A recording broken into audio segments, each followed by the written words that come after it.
வணக்கம் நண்பர்களே, இன்னைக்கு நான் சொல்ல போகிற விஷயம் பூண்டு வியாபாரம் பண்ணுற ஒவ்வொருத்தருக்கும் ரொம்ப முக்கியமான விஷயம்.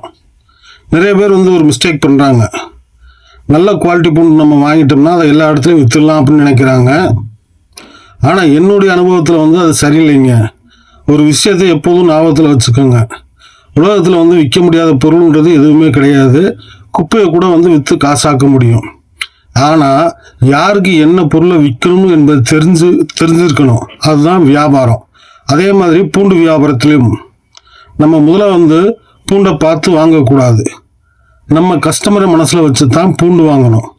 இந்த ஒரு விஷயம் புரிஞ்சால் வியாபாரம் பாதி தெரிஞ்ச மாதிரி. இப்போ ஒரு ஹோட்டலுக்கு பூண்டு சப்ளை பண்ண போகிறீங்கன்னு வச்சுக்கோங்க. அவங்களுக்கு தினமும் நிறைய அளவில் பூண்டு தேவைப்படும்.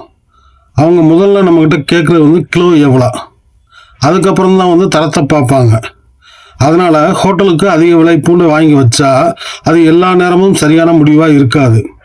அவங்களுக்கு தேவையான தரமும் அதே நேரத்தில் சரியான விலையும் இருக்கிற பூண்டை வாங்கினா அவங்களுக்கும் திருப்தி, நமக்கும் தொடர்ந்து வியாபாரம் கிடைக்கும். இப்போ உங்கள் கடைக்கு இருக்கிற இடத்துல அதிகமாக குறைந்த வருமானம் உள்ள குடும்பங்கள் வாங்குறாங்கன்னு வச்சுக்கோங்க. அவங்களுக்கு முதல்ல பார்ப்பது விலை. அதனால் அவங்களுக்கு கைக்கு ஏற்ற விலையிலும் நல்ல தரத்துலையும் இருக்கிற பூண்டை தான் வாங்கி விற்கணும். இப்போ மளிகை கடைகளை எடுத்துக்கோங்க.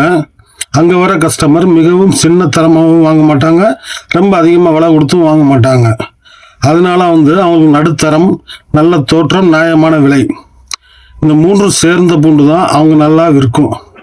இப்போ சூப்பர் மார்க்கெட் எடுத்தோம்னா அங்கே வர கஸ்டமர்கள் எல்லாமே விலையை விட தரத்துக்கு தான் அதிக முக்கியத்துவம் கொடுப்பாங்க.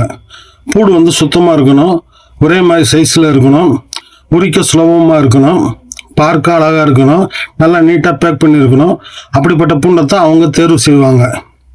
இன்னொரு முக்கியமான விஷயம் நண்பா, ஆட்டாவில் பூண்டு வாங்கி விற்கிறவங்க இவங்களோட வியாபாரம் இன்னும் கொஞ்சம் வித்தியாசம். இவங்க கடையில் உட்காந்து காத்திருக்க மாட்டாங்க, மக்களை தேடி போகிறவங்க. அதனால் முதல்ல மக்களை திரும்பி பார்க்க வைக்கணும்னா அதுக்கு உதவுறது விலை. ஆனால் விலை குறைவாக இருக்குன்னு நினச்சி தரமில்லாத பூண்டை வாங்கி விற்க ஆரம்பிச்சிங்கன்னா ஒரு தடவை தான் வியாபாரம் நடக்கும். ரெண்டாவது தடவை அதே கஸ்டமர் நம்மளை தேடி வர மாட்டாங்க. அதனால் விலை குறைவாக இருக்கட்டும், ஆனால் தரம் குறையக்கூடாது. அதுதான் நீண்டகால வியாபாரத்திற்கு அடிப்படை நண்பர்களே. 35 வருட அனுபவத்தில் நான் கற்றுக்கிட்ட மிகப்பெரிய பாடம். எந்த பூண்டு நல்லது என்பதல்ல, எந்த கஸ்டமருக்கு எந்த பூண்டு சரி என்பதுதான்.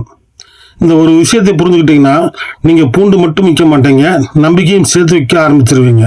அந்த நம்பிக்கை வந்துட்டா கஸ்டமர் மறுபடியும் உங்களிடம் தான் வருவாங்க. இதுதான் நீண்டகால வியாபாரத்தின் ரகசியம். இந்த வீடியோ உங்களுக்கு பயனுள்ளதாக இருந்தால் லைக் பண்ணுங்கள், உங்கள் நண்பர்களுக்கும் ஷேர் பண்ணுங்கள்.